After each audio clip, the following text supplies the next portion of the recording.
Hello, नमस्कार दोस्तों। आज हम बात करेंगे जियो फाइनेंस सर्विस स्टॉक्स के बारे में और जो आज मार्केट में गिरावट देखने को मिली है, वो आपके इकलौते इस जियो फाइनेंस में नहीं मिली। सभी स्टॉक्स में देखने को मिली और स्टॉक्स में भारी गिरावट हुई है।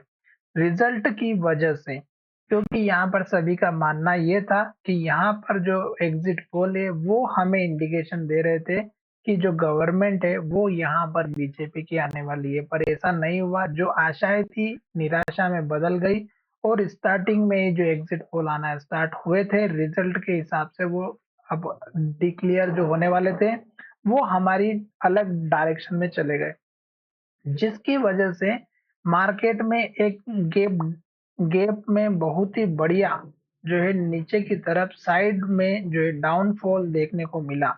और मार्केट में जो पहली जो गिरावट आई थी वो 800 से 1000 पॉइंट की थी निफ्टी की। और उसके बाद जो दूसरी वाली जो गिरावट आई उसमें बचे हुए स्टॉक्स को भी लेकर के चली गई और सभी स्टॉक्स में लोअर सर्किट लग गए। ठीक है। यहाँ पर इस स्टॉक्स में गिरावट की तो पहले ही पता चल चुका था रीजन, क्योंकि एक दिन पहले मार्केट बहुत ही बढ़िया पॉजिटिव था और ये स्टॉक हमारा नेगेटिव डायरेक्शन में वर्क कर रहा था और लो के पास क्लोज हुआ था। साथ ही यहाँ पर मैंने आपसे कहा था कि जब तक किसी भी स्टॉक्स में रेड कैंडल बनती है तो आपको कभी भी एंट्री नहीं लेना है। साथ ही मैंने आपसे ये भी कहा था कि लास्ट के लो का स्टॉप लॉस रखना बहुत ही जरूरी है, जो कि यहाँ पर बना हुआ था 342 का।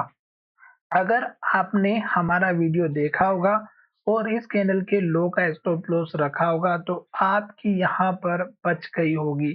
फिर आप देखिएगा कि स्टॉक ने हमारे इस लेवल को भी तोड़ा, फिर स्टॉक ने हमारे इस लेवल के जाकर के इस लेवल को भी तोड़ा और फिर स्टॉक ने हमारा इस लेवल के जाकर के यहाँ पर सपोर्ट लिया। अब ये जो सपोर्ट लिया दोस्तों, ये तो आपको स्टॉक का लोअर सर्किट लगने के बाद मिला, अदरवाइज स्टॉक हमारा और भी नीचे जा सकता था। ठीक है, तो इस चीज का थोड़ा सा ध्यान रखना है। दूसरी बात, स्टॉक में जो लोअर सर्किट लगा उसके बाद मार्केट में रिकवरी आई और फिर से मार्केट ऊपर जाते हुए नजर आया, तो इस स्टॉक्स में भी एक अप ट्रेंड देखने को मिला। अब स्टॉक अगर ऊपर की तरफ जाता है तो आपको इस कैंडल के लो का टारगेट रखना है छोटा सा 335 का। दूसरा टारगेट इस कैंडल के लो का रखना है जो लगभग हमारा 342 का है। और उसके बाद एक टारगेट और अगर आप लेकर के चले तो इस कैंडल के हाई का जो यहाँ पर 348 के आसपास का है।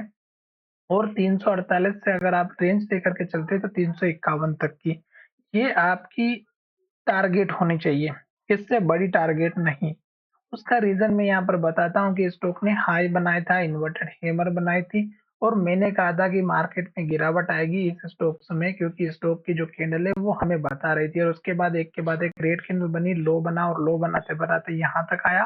फिर स्टॉक जब ऊपर गया तो हमारा ये जो हाई था इसके नीचे हाई बनाया और फिर से स्टॉक में गिरावट आई थी। तो यहाँ पर ये चीज आपको थोड़ा सा समझना होगा। साथ ही अभी मार्केट स्टेबल नहीं हुआ है, जब तक मार्केट स्टेबल नहीं हो जाता तब तक शायद ये जो बड़ी कैंडल बनी है मार्केट के साथ ये स्टॉक इसी कैंडल के अंदर ट्रेड करता हुआ नजर आ सकता है। साथ ही छोटा सा सपोर्ट लेवल इस कैंडल के लो का रखिएगा 318 रुपए का। और आज जो मार्केट में गिरावट देखने को मिली है उसके बाद शायद कल के दिन मार्केट में रिकवरी आ जाए, तो आपको कल भी अगर इस स्टॉक्स में ट्रेड करना है तो थोड़ा सा सतर्क होकर करिएगा।